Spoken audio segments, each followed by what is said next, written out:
Okay, so hi guys. I hope I am audible and visible.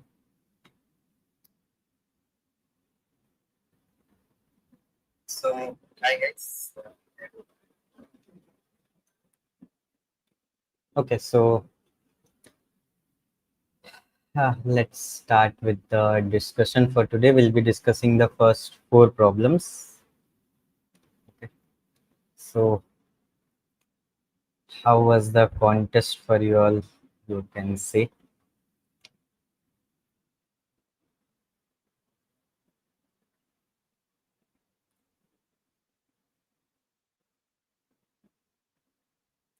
Okay, so welcome to the post-contest discussion of the Codeforces Round 1049. So this is Abhinav, and let's start our discussion.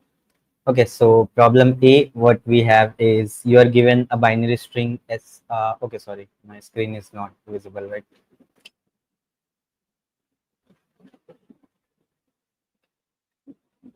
Yeah, I hope my screen is visible now, right?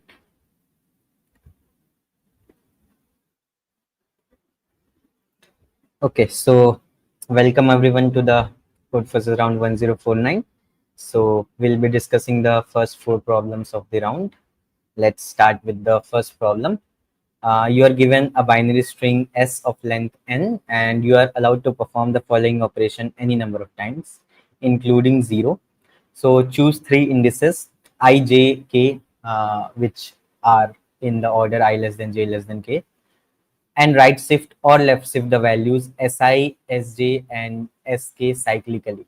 What does that mean? If let's say we have this string and we pick I, j, k as 1, 2, and 3, that means if you see the index number 1, 2, and 3, then in these three indexes, you can perform a cyclic right shift or left shift.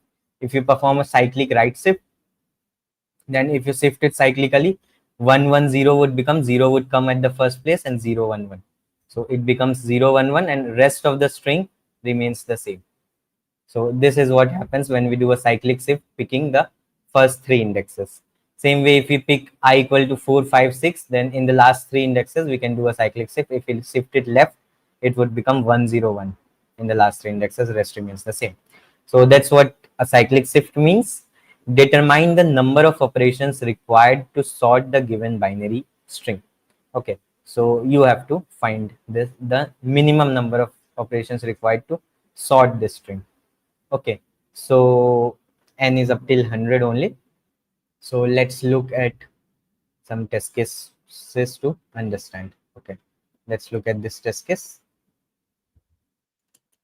So basically, we are given a string of size n, and we need to sort this string. A sorted binary string would, how would that look like? So if we sort this, it should look like something. It has three zeros and then the three ones should come. This is how the sorted string should look like. Now you need to perform some operations on this string in order to make it look like this. So in order to do that, the operations that you have is, what you can do is you can just select any three indexes and do a cyclic shift for them. Okay, so let's suppose what you can do here. Let's suppose you select the this index and this index. Okay, then if you do a right cyclic shift here, okay, if you cyclic shift it to the right, then 110 would become 011. So our string would become 01. This 0 would remain 0, this 1 would remain 1, and at this position we would have a 1 and 0. So, or we can write 011. Okay, so for the three selected indexes, we selected these three indexes, and after shifting them cyclically, it becomes 011 and rest of the string remains the same.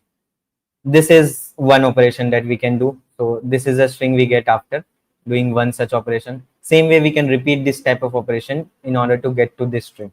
So now in order to get to this string, what we can do is, let's say we select this index, this index, and this index. So now if you do a cyclic shift, the first value 0 would remain 0, these 1 and 1 would remain 1, but for these three positions, if let's say I'm doing a left cyclic shift, then 100 would become 001. So we would get 001 here. So now you can see, if you look at this string, this is same as this string, that is, it is now sorted. So after performing, like, this was our first operation, this was our second operation. So in two operations, we got a sorted string. So like you can see, for this third test case, our answer was 2. 2 was the minimum number of operations required to sort this string. So how do you do this optimally? There can be many number of ways, but what is the minimum number of operations required? So if you look at the operations carefully, then what we can do, like, if you have any random binary string, okay, then how do we optimally convert this string into a sorted string? How would a sorted binary string look like? If it has 1 2 3 4 5 number of zeros, then in sorted order it would have 5 number of zeros, and then 1 2 3 4 5 6 number of ones. Okay, all the zeros would come at the front, and then all the ones would come. So if you compare this string with its sorted version, then we can get at what all indexes the values are misplaced. Like, if you compare it with the sorted version, if you compare every index, if you compare it index by index, then we can get an idea that if you look here at the first index, there should have been a 0, there is a 0, so this is at its right position. Here we should have had a 0, but we have a 1, so this is not at the right position. This value is not at its correct position. Here we should have had a 0. Here if you look, this is at its right position, this is at its correct position. This one, if you look, there should have been a 0, but there is a 1, so this one is not at its correct position. This 1 and 1, there should have been a 1, there is a 1, there should have been a 1, there is a 1. This, if you look, there should have been a 1, but there is a 0, not in a correct position. Again, there should have been a 1, but there's a 0, not correct position. These are in its correct positions. So if you look, that for those indexes where the characters, the 0 or 1, are at their correct position, we like almost don't want to hinder them. We only want these indexes where they are not at their right positions to make them come at correct positions.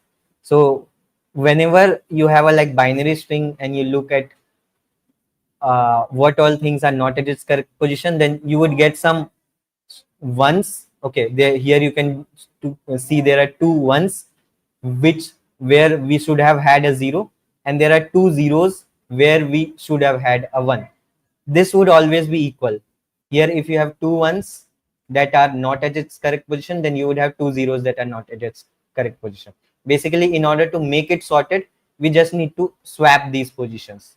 So if there are four things which are at their wrong positions, then basically if we can do these two, if we can swap these two positions, then our string would become sorted.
Sorry, I had got disconnected.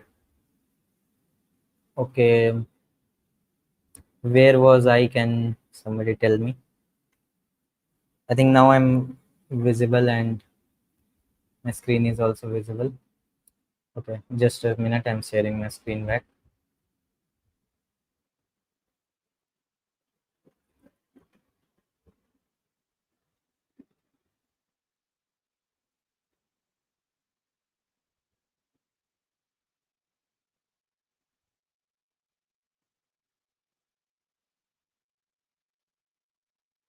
Okay, I guess my screen is also visible now.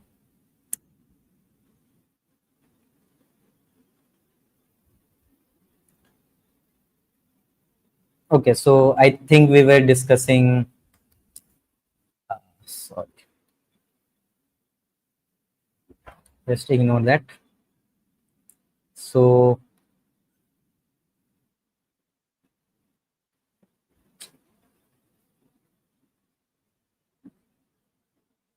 okay, we were discussing about how many characters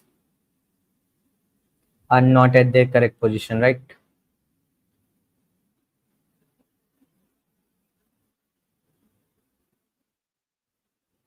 Yeah.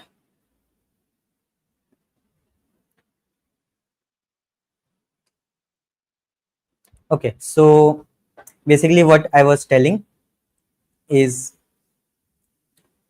if you analyze this string and the sorted version of the string, then if you just check, then we can see that these are the four characters which are not at their correct position.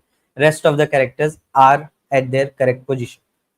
Now, in this, what how many operations now would be required to convert to bring these characters to their correct position, if you try to think?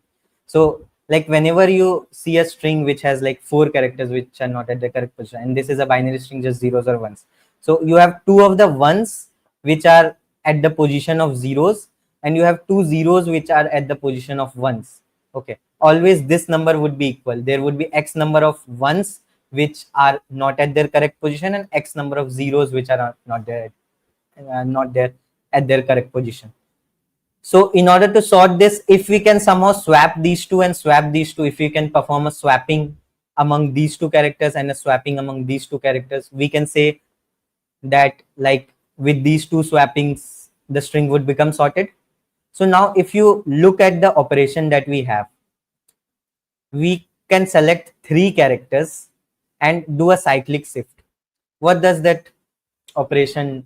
Can we like do a swap operation using that thing, is my question. So if you want to like, let's say, swap these two characters 1 and 0, then you can select any third character. let's say you selected let's say you selected any third character. Now you have a 1 here, you have a 0 here, and the third character you selected was a 1. So basically you have 1 1 0. Okay,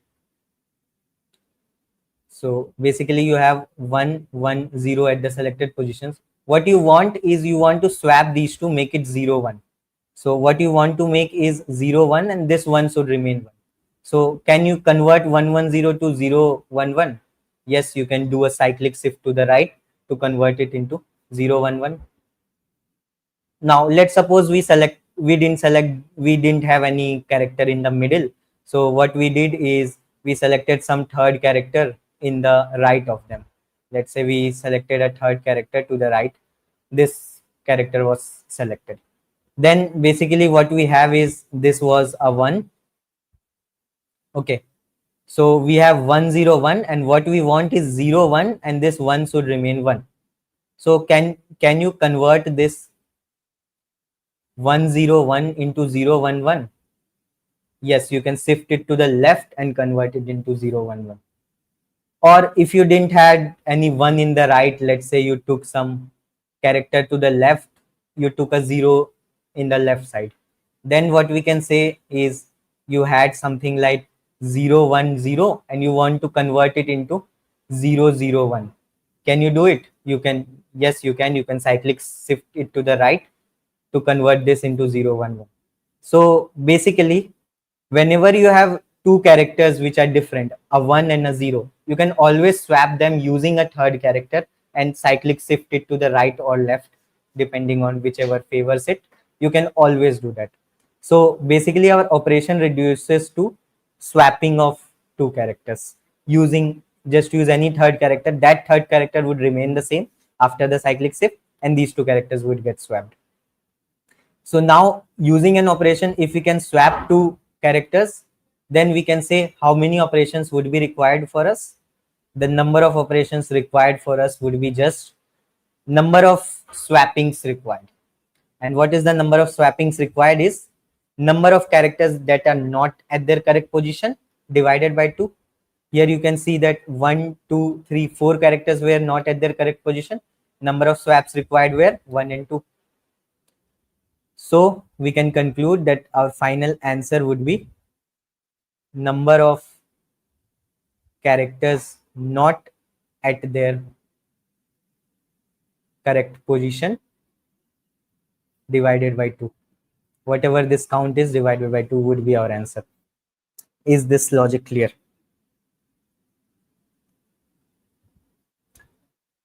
Okay, so if this logic is clear, let's move to the code. Code is quite simple. We take the input string s, we create a string s1 which is s in the sorted form. So s1 is our sorted version of the string s. We just compare both s and s1, go to every index, compare for all those indices where s1 and s differ, do a count plus plus. Our final answer is the count by 2. Okay, I hope if this problem is clear, we can move to the next problem. Okay. If you analyze the time complexity, this sorting would take n log n time. This loop would take order of n time. Overall time complexity would be over order of n log n. It can be reduced to order of n also. Instead of using the sort function, you can manually count the number of zeros, and sorted string would be that many zeros and n minus that many ones. So you can perform this sorting in order of n also, but okay, doesn't matter because n was just 100 for the given problem. If you look at the space complexity, you have a string of size n, so the space complexity is also order of n. Okay, so for 101001, you can like take any string. If you have a doubt for this 101001, its sorted version would have 0011. So number of positions which are mismatched is 1, 2, 3, 4. Okay, yeah, so there are 4 positions which are mismatched. So basically you would require 2 swappings. You cannot do it in one swapping, or if there is any way to do it in one swapping, you can tell, but yeah, you cannot do it in one swapping. 2 swaps would be required here. Okay, so I guess we can move to the next problem. So okay, let's move to the problem B. Yeah, so problem B, Alice and Bob are playing a game in which Alice has given Bob a positive integer x which is less than equal to 10 to the power 8. To win the game, Bob has to find another positive integer y less than 10 to the power 9 such that x has y is divisible by x plus y, where this x has y denotes the integer form by concatenating the integers x and y in that order. So if you have 835 as your x and 47 as your y, x has y is just the concatenation of them. 83547. 83547 is your x has y. So you have to find whether this is divisible by x plus y or not. You have to find such a y so that this concatenation is divisible by x plus y. Okay. Now, since Bob is dumb, he is unable to find an integer, so you need to help him find it. Okay. So you are just given an x as input, which is up till 10 to the power 8. You need to find such an integer y. Okay, so if you look at some of the test cases, let's say if you look at 8, then its output was 1. So if you have 8 and you take y as 1, concatenation is 81, x plus y is 9. 81 is divisible by 9, so 1 is a valid answer. Like for 42, if you take y is equal to 12, you get 4212, which is divisible by their sum 54. So now the problem is, how do you find it? Okay, you are given some random x. You need to tell whether the you have to pick a y, whether the concatenation of x and y is divisible by x plus y or not. This is what you want to make, where x has y denotes the concatenation of x and y. So there are multiple approaches for this problem. You guys have written in the comments 3 of the approaches. So I'll discuss all of them since you are asking a lot of doubts. So, okay. So the first approach for this problem is take y is equal to 2x. Okay. Now you'll ask the question, how did you think about this? So this type of problem was, like, I'll say, a bit of guess and type of try and error type of thing only, but I'll try to give an intuition for, I'll give you the proper proof for the 2 or 3 approaches that are there, and an intuition only how you can think of that. Okay, uh, one by one, let's discuss first this approach. Okay, the second approach that I'll tell, I have a bit of intuition how you can proceed to think about it, but for this approach I'll say I don't have any reasoning how to think 2x, but I'll provide the proof why this works. So if you take y is equal to 2x, then what is the number that you get? What is y hash x has y? Okay. So let's suppose x is something like 24. Then you are taking y is equal to 48. So x has y would be 2448. Now this thing should be divisible by 24 plus 48. Okay. So in the denominator, your x plus y would be, if you are taking y as 2x, it would be 3 times x. Okay. So here you would get 3 times x. So here it would be 3 times 24. Now, what you need to make sure that is this number is divisible by 3 into 24. So if you look at this number, if you divide the above number by 24, then for the initial 24, if you are doing a division by 24, let's say, for the initial 24 you would get a 1, for the remaining 48 you would get a 2, and these are 2 digits, so you'll add 02. So if you divide it, you will get 102, and if you look at 102, this would be divisible by 3. Okay, let's take any other number. So if you take in general any x, the concatenation of x has y is going to be x into 10 to the power something like 2448. You can write as 24 into 100 plus 48. Okay, that's what concatenating them means. Shift 24 like multiplied by 10 to the power number of digits present in y plus y. Okay, so it's x into 10 to the power number of digits in y, let's call it d, plus y, which is 2x. So this is what our x has y is, and you have to make it divisible by x plus y, which is 3x. So whenever you divide this number by x, okay, what is this number? Whenever you divide this number by x, what you get is x into 10 to the power d plus 2x divided by x would be, this divided by x would be 10 to the power d, this divided by x would be 2. It would be 10 to the power something plus 2. So if d is, let's say, 1, it would be 102. If d is 2, it would be 1002. D is 3, 10002. Something like that. If you look at all these numbers, they all would be divisible by 3. What is the condition for a number to be divisible by 3? Its sum of digits should be divisible by 3. So the sum of digits for all these numbers is 3, 1 plus 2.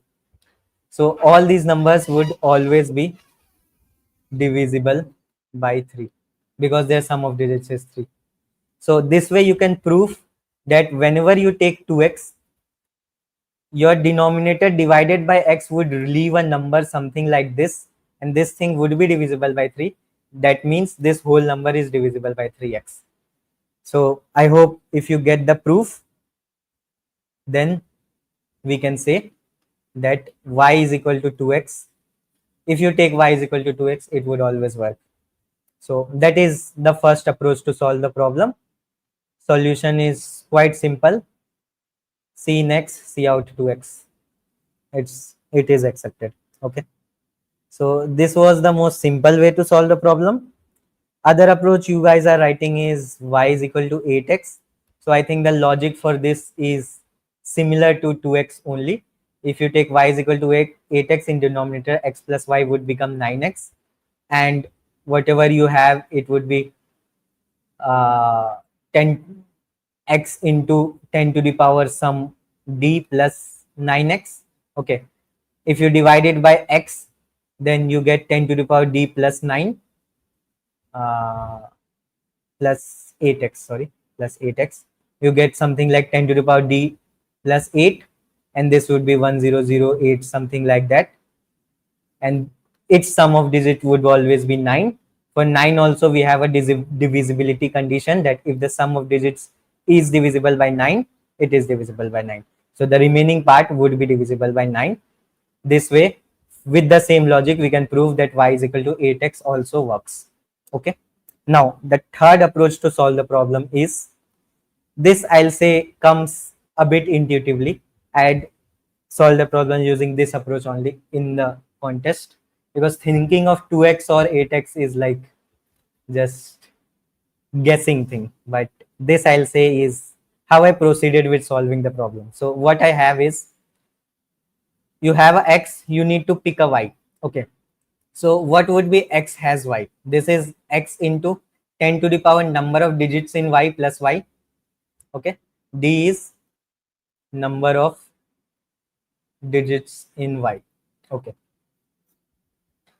So this is your x has y. What you want is this thing should be divisible by x plus y.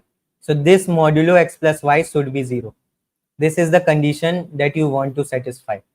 So if you write this equation, what you get is x into 10 to the power d, this thing in modulo x plus y plus y. If you look at y, in terms of modulo x plus y, y is equivalent to minus x in mod x plus y. When we are talking about mod x plus y, then y is equivalent to minus x. I hope you understand that. So instead of y, I can write minus x. So basically we want to make sure that this thing is 0 when we are writing mod x plus y. This thing is equivalent to 0 in terms of mod x plus y. So basically we want this thing to be divisible by x plus y. So if you take x in common, this is 10 to the power d minus 1. You want this modulo x plus y to be equal to 0 if you can pick such a y so that x multiplied by 10 to the power number of digits in y minus 1, this thing is divisible by x plus y, then you can say that y would be valid. Okay, I hope this derivation you would have got till now. Now what is this number? 10 to the power d minus 1. It would be, if you take d equal to 1, 10 minus 1, 9. If you take d equal to 2, it would be 99. D equal to 3, 999. So basically this 10 to the power d minus 1 is actually some 999. How many 9s would exist here? D times. This is what 10 to the power d minus 1 is. So basically you want x multiplied by 10 to the power d minus 1, this number to be divisible by x plus y.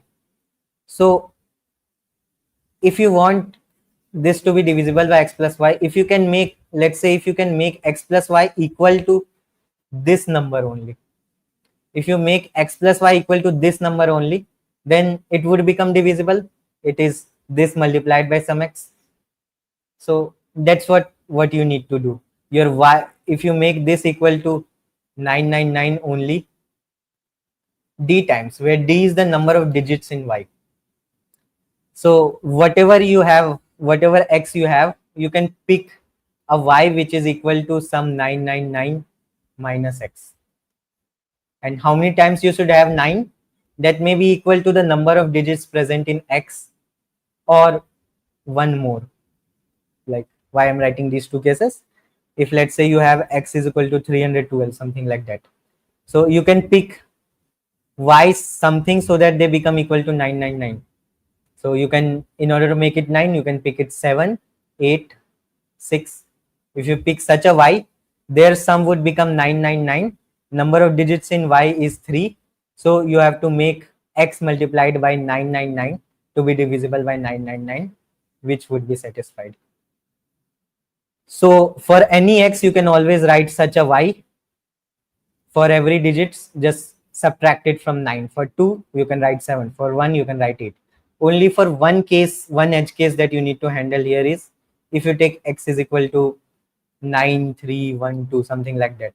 If the first value is 9, then if you take if you make it equal to 999, then what y would you take? It would be 7 here, 8 here, 6 here, and 0 here. So this y would be 0, 6, 8, 7. So a leading 0 means y is effectively 687. So number of digits here is only 3.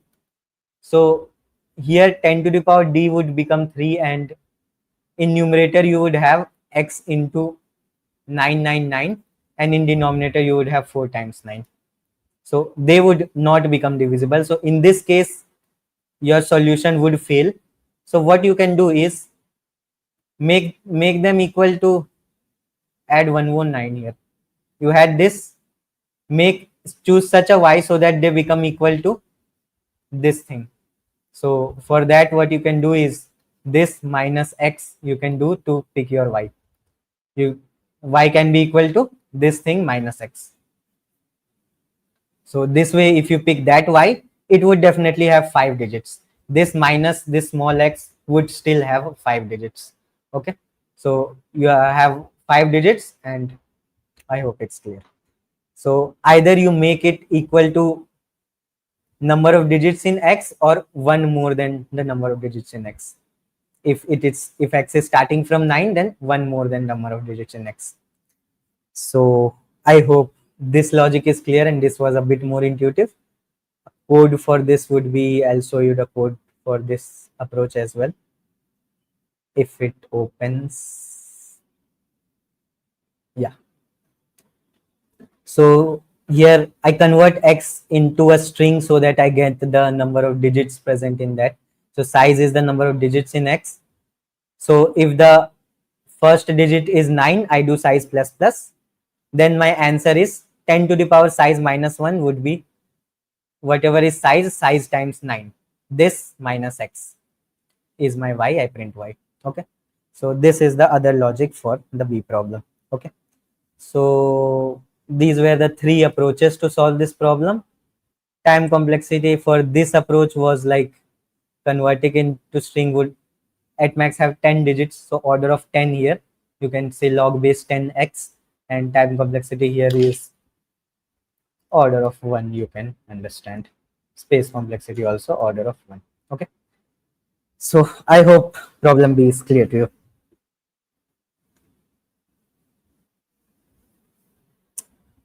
Okay, so let's look at the third problem now. So, okay.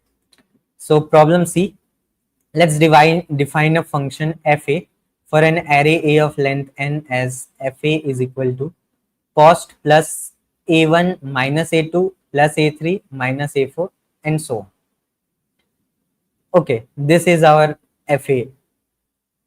So for all the odd indexes do plus ai, for even indexes do minus ai, where cost is 0 initially. Now consider the scenarios where Alice and Bob are given this array A of length and they play a game taking at most 10 to the power 100 turns, which is like infinite number of turns, alternately with Alice going first. In each turn, they must perform any one of the following operation. So they would perform any one of the operation, either end the game for both Alice and Bob. First operation is just end the game. So for both Alice and Bob, the game finishes. So if it's the turn of any one person, they can just end the game at that point. Other operation is choose two indices L and R with L less than R. Swap AL and AR. This adds R minus L to the cost. Okay, so in the second operation, you can just swap any two positions from the array, and this would add the difference in the indexes of that much cost to this cost variable. So your FA would be updated according to the change in the array plus the updated cost.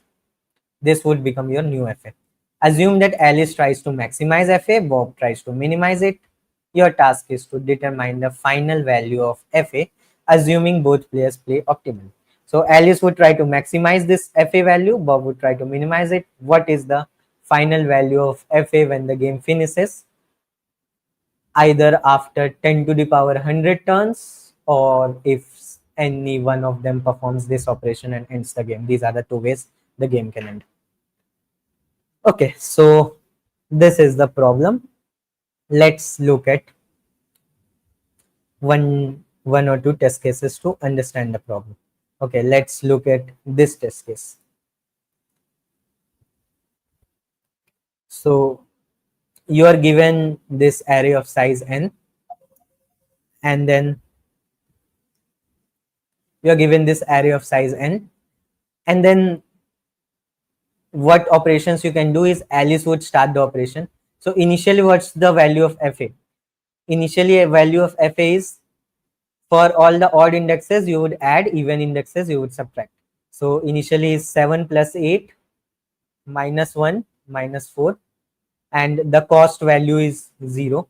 Cost is 0 initially, so it's 0 plus this value, which would be 15 minus 5, 10. So initially the value of FA is 10. Alice would try to increment this value, and Bob would try to decrement it. So it's Alice's turn first. He would try to increment it. So already you can see that at plus positions you have bigger values, at minus positions you have smaller values, which is fairly the best case scenario in order to maximize FA.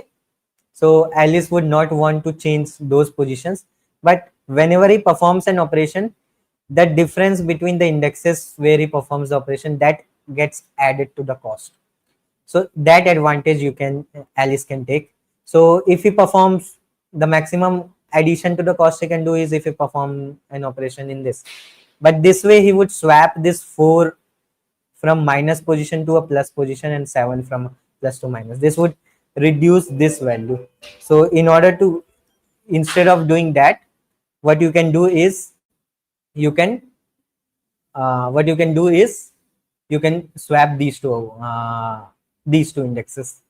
So if you swap these two indexes, this would not change anything. Both 7 and 8 were at plus positions, they would still remain at plus positions only, but this would add extra. This difference was 2. Index 3 minus index 1, 3 minus 1 was 2, so it would add extra 2 cost to this. So Alice would perform this operation. Now your FA becomes, cost becomes 2 plus this thing remains same, 8 plus 7 minus 1 minus 4, overall 12. Okay, so after performing the first operation, this becomes 7, this becomes 8. Now next turn is Bob's turn. So now whatever Bob can do any operation, or he can end the game. So let's suppose it was optimal for Bob to end the game. So if he ends the game, 12 would be your answer. So for this test case, you can see your answer was 12 only eventually, that Bob ended the game. We'll look at why this was the optimal move for Bob, but I hope you got the problem, what actually it requires. Okay, through the test case. So now let's think. Given constraints are n is 2 into 10 power 5, so you cannot like simulate something like just try everything. Those would be exponential solutions. You have to do something in order of n. Okay, so now let's think it like that. What is the most optimal move for Bob at any point of time? For Alice, we saw that probably the more optimal move is if there is something in a minus position which is greater and in plus position which is smaller, then he can swap these two values to increment this overall sum, and would also add to the cost some whatever positive difference between them is there. So this way Alice can always increase the score. But if Alice comes to a point where, since Alice is starting the game, so whatever is the initial cost, if you look, whatever is the initial FA, whatever is the value of FA initially, you can for sure say that if Alice thinks that if he performs a move, then further in the round, this FA may reduce, then he can instantly end the game at that point only. And basically, if he instantly ends the game at that point only, 10 remains the cost. So he can maximize it. So whenever Alice thinks that if he performs a move, then further in the most optimal play, my final answer is going to reduce, he can end the game at that point and keep that as the final answer. So you can see this was the case for the first test case. So for the first test case, if you think, then here at plus and minus, these were the positions. So initial FA value was 0 was the cost, plus 1000 minus 1, which was 999. This was the cost initially. Now, as if Alice performs a move, the only available move is select these two indexes, and if he swaps it, it would become 1 and 1000. And if it becomes 1 and 1000, your FA value, the cost increases by 1, 2 minus 1, 1. Cost increases by 1, but FA value would become minus 1000 plus 1, which would make it minus 998. So if he performs the operation, FA value reduces to minus 998, then Bob can just end the game there. He can just end the game there to get minus 998. But initially there was a value of 999. So Alice can just stop the game initially only to keep the value 999 and prevent it from reducing further. Okay, so this was the analysis for Alice, what he can do. Now let's think about Bob. What can Bob do? How can Bob reduce the value? So whenever he performs an operation, okay, these are some values in the indices. Indices are ordered with plus minus plus minus. If he performs some operation, then due to that operation, the cost is always going to increase only. The value of the cost is going to increase only.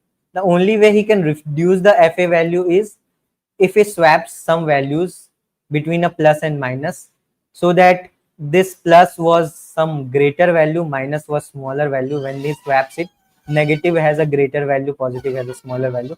This way the negative value would increase, positive value would decrease, overall sum would decrease.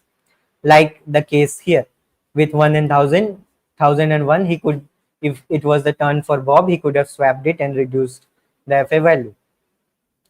But if he performs such an operation, let's say he swaps 2 and reduces the value, then next turn would be Alice's turn. So in the turn of Alice, what he can do is he can just revert the operation that Bob did. He can just revert, he can perform the same, exactly the same operation. And then whatever your FA consists of two things, the cost plus A1 minus A2 plus A3, so on.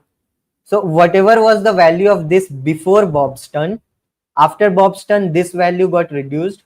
But after Alice's turn, he reverted the change and this value remained the same. But this cost increased with the moves of both the players.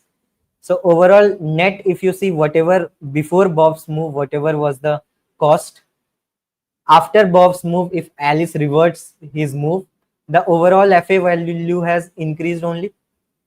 So we can say whenever Bob performs a move, Alice can just revert his move to increment the FA value.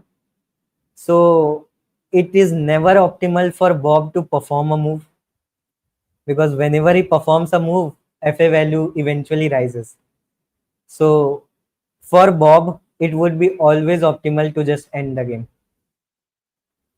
It would be always optimal to just end the game. Whenever it's the turn for Bob, just end the game, do nothing. If this logic is fine for you, please write a yes in the chat. Then we'll proceed further. So for Bob, he would always end the game, because this we have proved that if he, at any point of time, if he performs an operation, Alice in the next move can revert that operation, eventually increment the value of fa. So it would be optimal for Bob, whatever is the current value of fa, keep it that only and prevent it from incrementing further. Okay, so if this thing is clear, basically the game is now Alice would perform a, so either Alice in the first move, Alice ends the game. This is one case, game ends, or this is case one, or case two is first Alice performs a move and then Bob ends the game. These are the only two possibilities now. The game would not last more than 2 turns. It was given the game may last 10 to the power 100 turns, but that was just like a joke. Game would not last more than 2 turns. Okay. So now the solution for the problem is only Alice has to decide what is most optimal. Whether ending the game and getting whatever value you have currently, that is your final answer either, or if he can increment the value of fa, then increment the value and Bob ends the game, that is your final value. So you need to just find in the first move what is the maximum increment you can get in your answer. Okay, so now how do you find that? So Bob needs to select one such L and R, perform an operation and get. Brute force approach would be just go through all possible L and R, get what would be the value of fa after that operation, but that would go obviously a O of n square won't be acceptable. You have to do it in order of n. So how do you do it in order of n? If you look at the array, you have a1, a2, a3, a4, and so on up till an. All the odd values have a positive value. Positive basically contributes plus ai, even indices contributes minus ai, something like that. Now whenever you perform a move, you pick a L and some R. So there can be like, what all cases can be, that L is some even index, that is some minus index, R is some plus index. That is one possibility. So for L and R, either L is a minus index, R is a plus index, or L is a plus index, R is a minus index, or both are minus minus, both are plus plus. Now for these two cases where you have both minus or both plus, that means the swapping is not going to reduce the second part of your fa, which is this part. This part is not going to change if you perform either of these swaps. So for these cases, what would be most optimal for Alice to perform? If he is performing any of these, then he would try to just maximize R minus L, the cost. So he would just try to maximize R minus L. That means he would just try to have a maximum distance. So maximum distance, he can pick R is equal to n and L equal to 1. Now this distance of n minus 1 would be valid only if the first and last values have the same parity. So if n is odd, the first and last values would have the same parity. So picking this would be valid. So adding a n minus 1 would be possible. For n even, he can pick first index and n minus 1th index having same parity. So n minus 2 would be the distance. Okay. So depending on whether n is odd or even, the maximum value for these cases you can write is either n minus 1 or n minus 2, depending on whether n is odd or even. So these two cases are covered. Now you just need to look at these two cases. Okay, so let's look at these two cases. Case one is L is some negative index, R is some positive index. So what is the effective increment in my final answer by doing this operation? Okay, so effective change in my answer, effective increment in my answer, what would that be? So basically you swap the values of L and R. So in the cost, what would be added to the cost? R minus L would be added to the cost. And if you look at this particular thing, this thing, so you have swapped these two values. So initially whatever was at AR, now that is at index L. So previously it was plus AR, and minus AL. Now it is minus AR and plus AL. So what is the change? This is the new value, minus this is the change. So basically our change we can write is minus AR, you subtract this. So minus 2 times AR plus 2 times AL. So 2 times AL minus 2 times AR. This is the change in your effective FA when we perform such an operation, where we pick a R which is at some positive index, or we can say an even index, odd index. Odd indexes are positive, even indexes are negative. So for this would be the change in the answer. This we can write it as 2 times AL minus L minus 2 times AR minus R. This is what effectively is. So for every index I, it's 2AL minus L, 2AR minus R. So for every index I, if we can calculate 2AI minus I, then we just need to pick any two indexes I. We just need to pick any two indexes L and J, L and R, and whatever is the difference between them, that much is your delta answer. So in order to maximize this delta, you try to maximize this and minimize this. Okay, so whenever you are at some index R, what you can do is, for all the indexes that you have seen till now, whatever is the maximum value of 2 times AI minus I, whatever is the maximum value of 2 times AI minus I, you would pick that. So you can just iterate from I is equal to 0 to till the end. Keep computing that till I minus 1. Keep computing the maximum value of 2 times AI minus I. So keep compute. You can write this as, this thing as maximum of 2 times AI minus I. Just keep computing 2 times AI minus I. Whatever is the maximum till now, you would use that to get the overall maximum delta answer, maximum increment in your answer. So keep this, maximize this in a variable, and whatever is the current I, subtract it with the current 2 times AR minus R. This way you can find the maximum value for this case in O of n. Same way if you analyze case 2, which is plus minus. Same way if you analyze case 2, which is plus minus. So if you analyze case 2, then you can say what is the change in my answer. It is R minus L, that is the change in your that cost, plus previously it was plus AL minus AR, now it is minus AL plus AR after swapping. So the effective change is, if you subtract the final minus initial, it is actually 2 times AR minus 2 times AL. This is effectively, if you see, 2 times AR plus R minus 2 times AL plus L.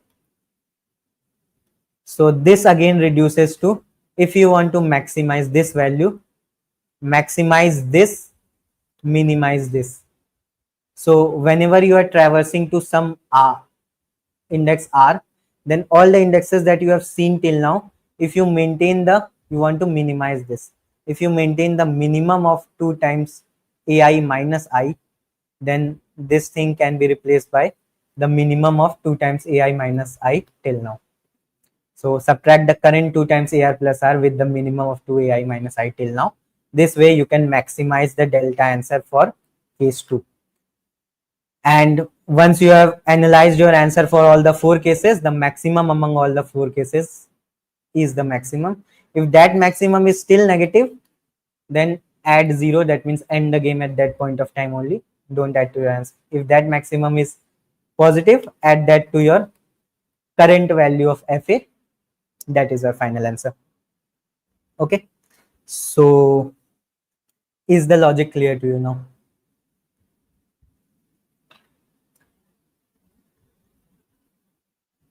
Okay. So let's move to the code. If there is any doubt, please ask. So, okay. So what we are doing, this is the input part. Now, we initialize our answer with 0. We go to all the values. If it is an odd index, like with a 0 based indexing, odd would give me a minus sign, even would give me a plus sign. With 1 based indexing, it was reverse. So for 0 based indexing, I am writing. So in my answer, I'll add minus AI, otherwise I'll add plus AI. So this way, my initial answer would be computed. What is the extra that you can do using the operation? That is computed in my MX. So for case 1, I have to maintain the maximum of 2 times AI minus I.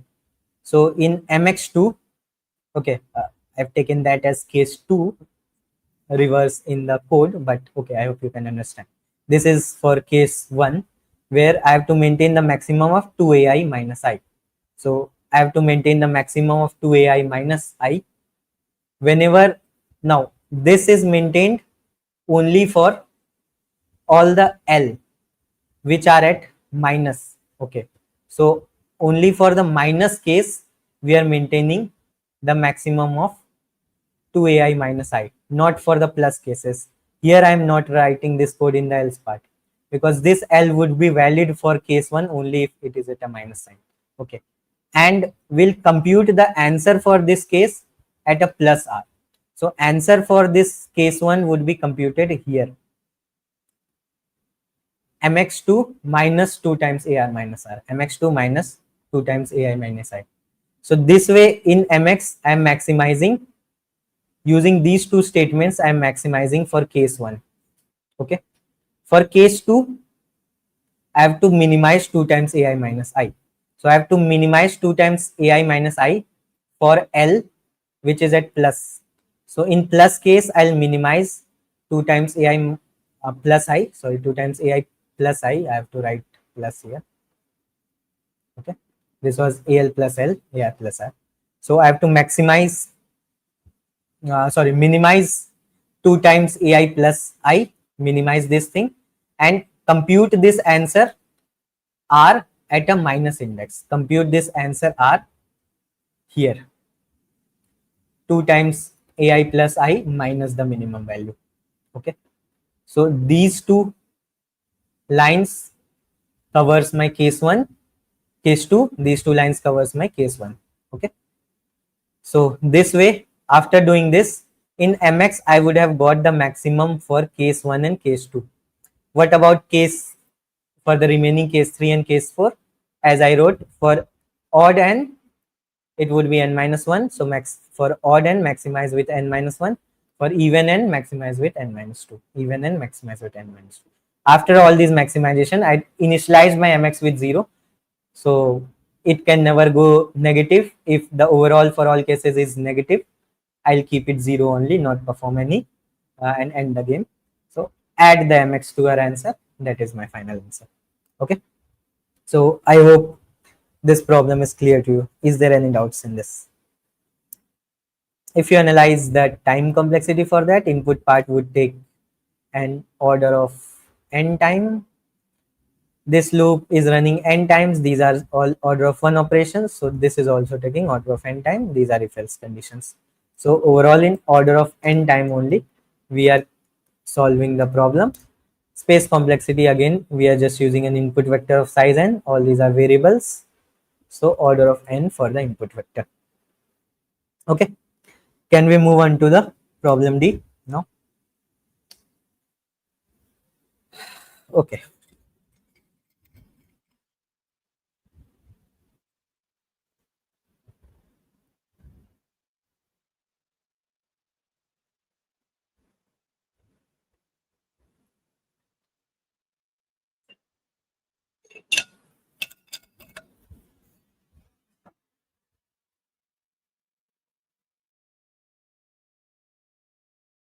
D.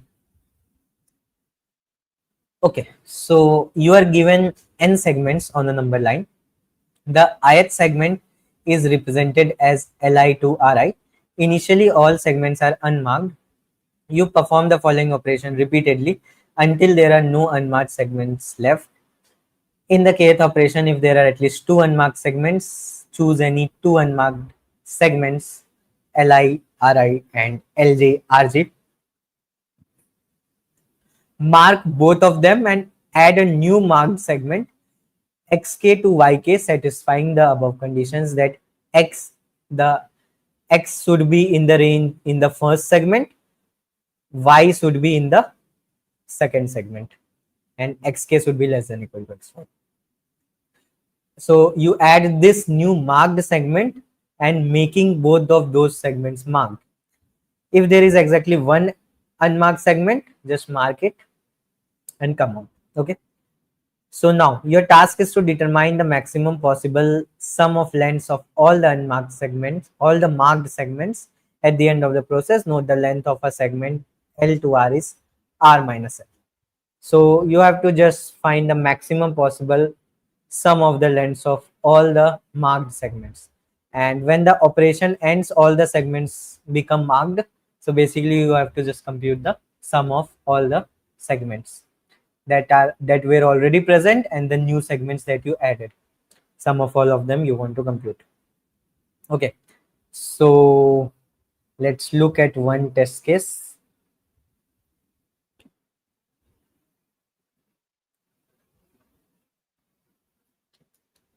Okay, so you are given these n segments Li to Ri. So the first segment is from 1 to 10. Second segment is from 2 to 15.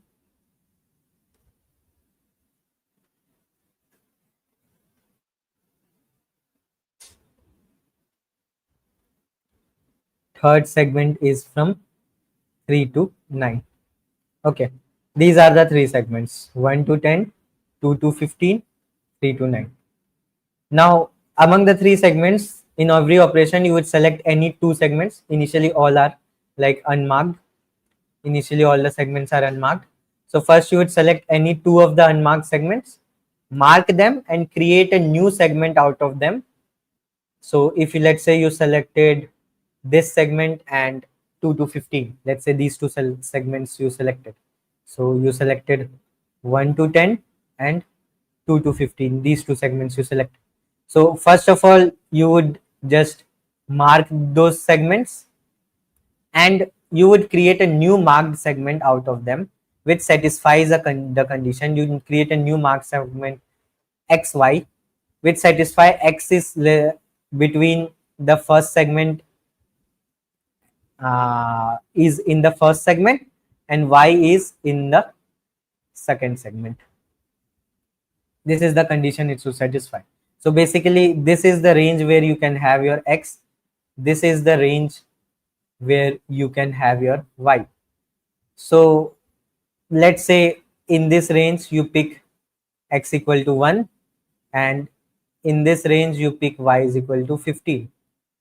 So if you pick something like that, that means you add another segment 1 to 15 and make it marked. You add another marked segment 1 to 15.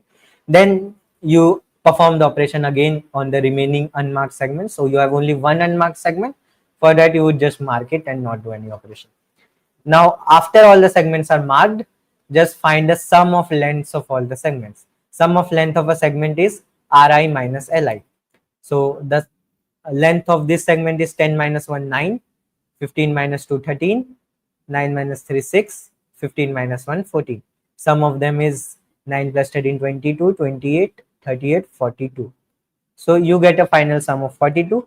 For this test case, your answer was 42. This was the maximum sum you can get. Okay. So here I had chosen the segments optimally to get the maximum sum. With a different choice of x and y, you could have got a lower sum. So this is the problem. You need to maximize the final sum. Okay, so what is the approach? How do we solve the problem? So finally, if you look, you have like n segments. Okay.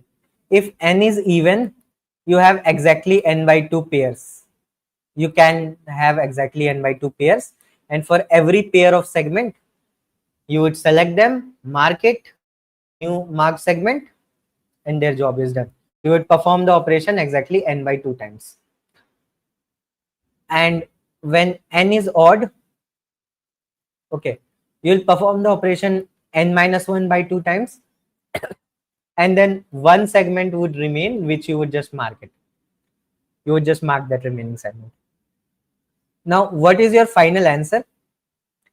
Your final answer is basically all those segments which were already present, they would eventually get marked. So their length would get added to our answer, plus the length of the new segments that we created in every operation.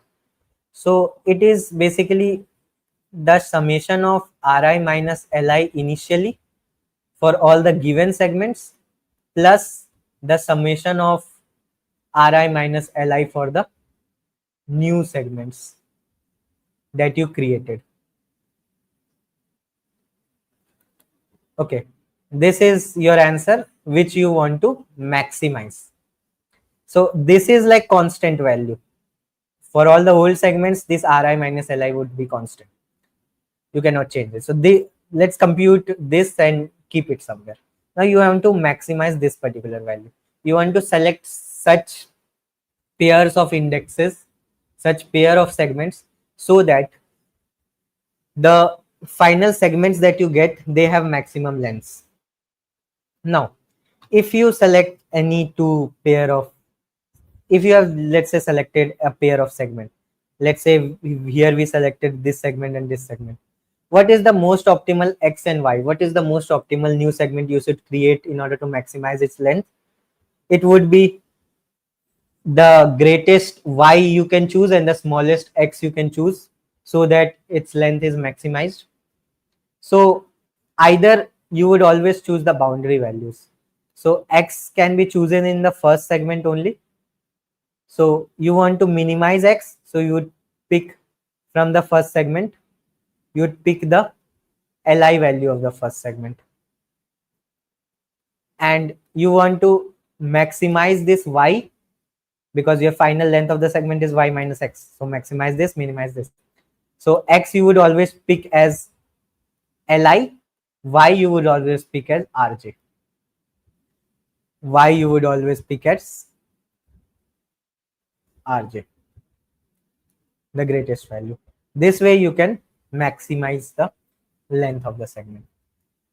So basically, whenever we picked two segments, ith segment and jth segment, what we added to our final answer, we added Rj minus Li to our final answer. So effectively, if this segment was picked as the left segment, it would do a minus Li to our answer, and if a segment was picked as the right segment, it would do a plus Ri to our final answer. So basically, we need to optimally, now for all the n segments that you have, every segment would be either picked as the right segment or picked as the left segment, or not picked, which would be only with the case when n is odd, and this can happen with one element when n is odd. So let's ignore this case for now. Let's ignore this case for now. Let's look for even n only. Okay, for odd n we can just just leave out every segment and check for the remaining ones. That way we can compute our answer. If we have got an algorithm to compute for even n, we can effectively do that for odd. But let's think n is even only. So this case is gone. You only have two cases. For the n segments, there would be n by 2 right segments. There would be n by 2 segments which are picked as the right segment, which would be contributing plus Ri to our answer. And there would be n by 2 segment which would be picked as the left segment, which would contribute minus Li to our answer. Okay, so basically, among the n segments that you have, okay, every segment can either contribute plus Ri or minus Li. These are the two options for every segment. You need to pick exactly n by 2 segments which contribute plus Ri, n by 2 segments which contribute minus Li, and maximize the overall sum. Now, how do you do this optimally? Like, if you try some greedy logic, let's say you sort the array based on R, pick the first n by 2 values. That would be the maximum value of the summation of these n by 2 Ri's. That summation you would be able to maximize, but you need to minimize basically, or maximize this minus Li summation as well. Basically keep it the least negative you can keep. So if you sort it based on Li and pick the smaller values, again, that it may happen that when you sort it based on Ri, you get the half of these values, you pick them as R.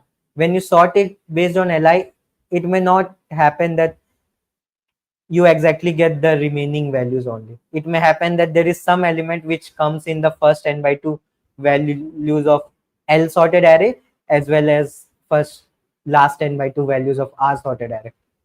So we need to decide whether we want to keep it as L or keep it as R. So how do we decide that?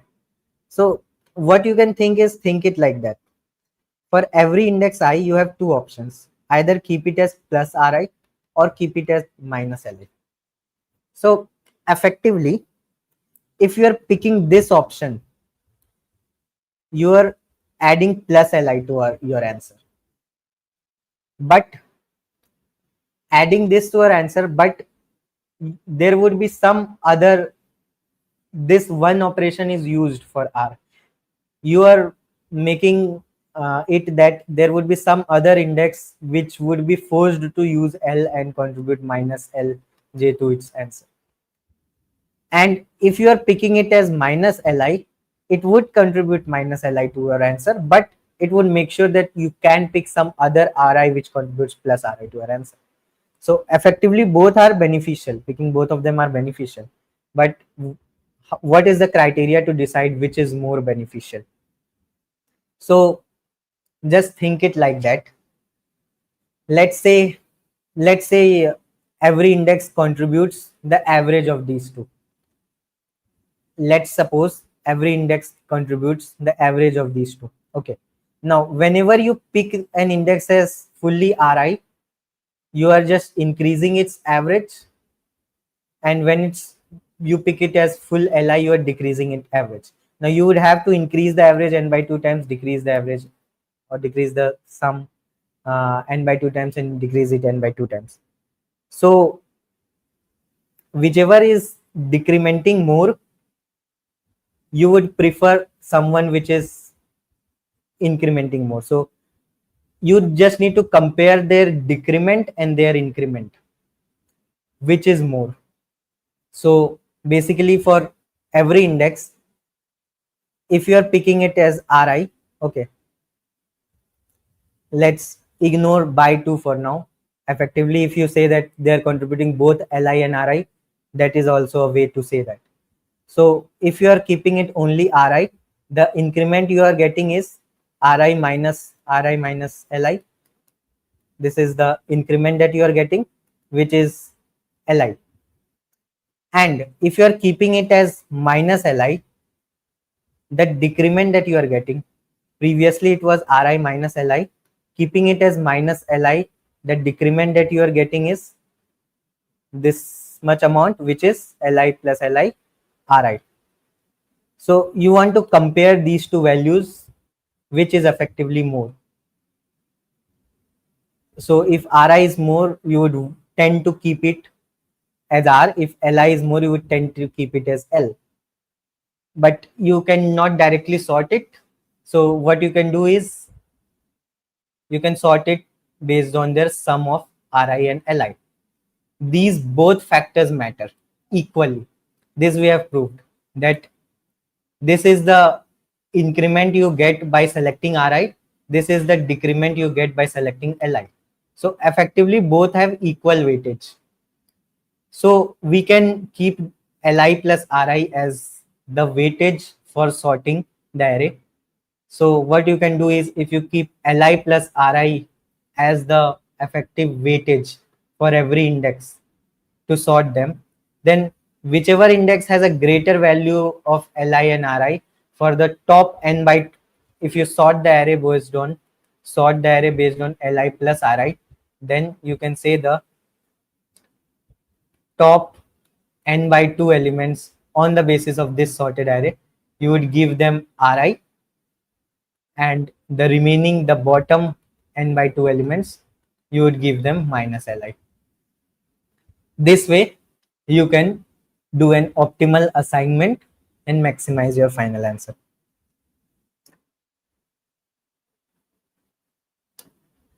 Is this logic kind of clear? You require something to sort the answer. Now, why I have taken Li, Ri? Because the weightage of both L and R are equally important. If somebody has a greater Li, it would decrement more. Somebody has a greater Ri, it would increment more. But having Li, let's say 2 less, would decrement 2 less. Having Ri 2 more would increment 2 more. So that value are equally important. So that's why Li plus Ri are, their weight are equally important. So we need to sort the array based on Li plus Ri, and then pick the top n by 2 elements, give them Ri, bottom n by 2 elements, give them Li. So this way, for even n, our problem is solved. What about odd n? What about odd n? For odd n, you would have to exclude any one element. So what you can do, you can sort all the n elements based on Li plus Ri, and one by one just exclude one element. Okay, this you can just move, and while iterating through only you can do, let's say n is 5. Okay, sort them based on Li and Ri, whatever you get at index 0, 1, 2, 3, 4, 5. You need to pick the two greater values. The two greater values you need to pick as R. So one by one you would exclude. Let's say you exclude 3, pick these two, sorry, till 4 in 0 based indexing. Let's say you exclude 2, you would pick these two as R, these two as L. Okay. Then let's say you exclude 1, pick these two as R, these two as L.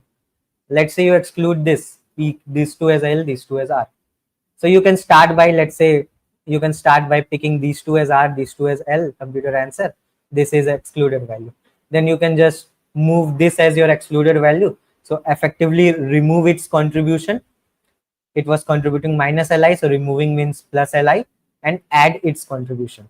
So this way you would say that this gets removed and these two gets selected as L. Then just iterate over here, remove its contribution, add its contribution. So that way you would say this is for L. After you move half the array, then you would start adding the contribution of R. So you would remove this contribution, add its contribution in the form of R. Okay, so your R would become this. So this way, after just sorting it based on Li, Ri, one by one you can iterate through every element, consider that is removed, just update your answer. Whatever updated answers you get every time, maximize it to get your final answer. Okay, I hope this logic is clear. Let's move on to the code. Okay, so we take the input Li, Ri, and in a vector vec, I keep these three things: Li plus Ri in the first index, then Li, and then Ri. So it stores a triplet of this, so that I can sort this based on Li plus Ri. Okay, now I've sorted it in the reverse order based on Li plus Ri. So values having greatest Li plus Ri would come first. Okay, so I've sorted them in decreasing order of Li plus Ri. So value having greatest Li plus Ri would come first. So we'll pick these as R and these as L effectively. Okay, starting values would be picked as R, last values would be picked as L. Okay, and what is my answer? Initially my answer would be, for all the old segments, just do the summation of Ri minus Li. So add Ri minus Li for all the old segments, and then you need to add this extra value, maximize this extra value. Okay, so this much would be there in my answer always. Sort this. Okay, then pick the first n by 2 elements, add plus Ri. So vec I2 at second index I had stored Ri. Okay, so in my sorted vector, index 2 stores my Ri. So I add Ri for the first n by 2 elements. Okay, so for the first n by 2 elements, I do plus Ri. Okay, for the next n by 2 elements, from n by 2 to less than n by 2 plus n by 2, for the next n by 2 elements, I would do minus Li.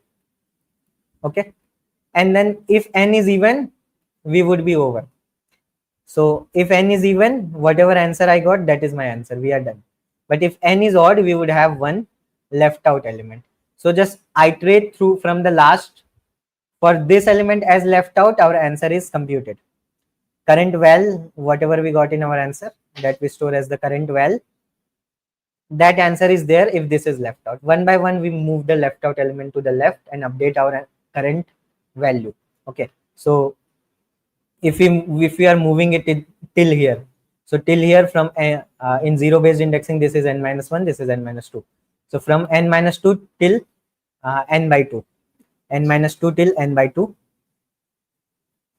till here when we are moving, or n by 2 would be yeah, for 5 this would be n by 2. When we are moving this cross till here, then for the current I, if we are moving this cross here, we need to remove its contribution, that is add plus Li, and add its contribution, that is add minus Li plus 1. Okay, sorry. So removing the contribution of I is plus Li, adding the contribution of I plus 1 is minus Li plus 1. Okay, so we do plus vec of I1, index 1 we have stored L. Okay, so we do plus Li and minus Li plus 1, minus Li plus 1 plus Li. This way we update our value when I is the current removed element, and keep maximizing my answer for the current value. Then when we move from n by 2 minus 1, when our cross moves here, n by 2 minus 1 to 0. So from n by 2 minus 1 to 0, what we do is, if we are moving our cross here, that means we want to add plus Ri plus 1, add its contribution, remove its contribution, minus Ri. Okay, so minus Ri plus 1. This contribution is updated, maximize my answer, I get my final answer, final maximum answer. Okay, so I hope this code is clear. This way we, in order of n only, we are overall computing. So if you look, this input part and these computation parts are all taking order of n time. This sorting takes order of n log n. Okay, this loop again order of n time, this loop again order of n time. Okay, or n by 2 plus n by 2, overall order of n we can say for the both the loops. Or okay, n by 2, n by 2. This is if condition. This loop again takes n by 2 time. This loop runs n by 2 times. So overall order of n, order of n, order of n, and this n log n would be the worst case for sorting. So our time complexity would be order of n into log n. Okay, space complexity would be, we are using a space LIRI and a vec.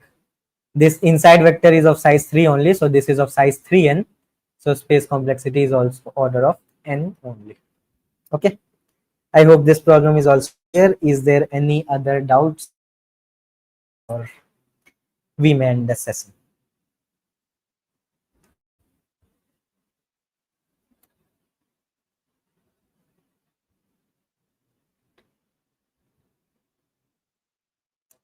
Okay, so I guess we can end the session. Good night, guys. Thank you so much for tuning in.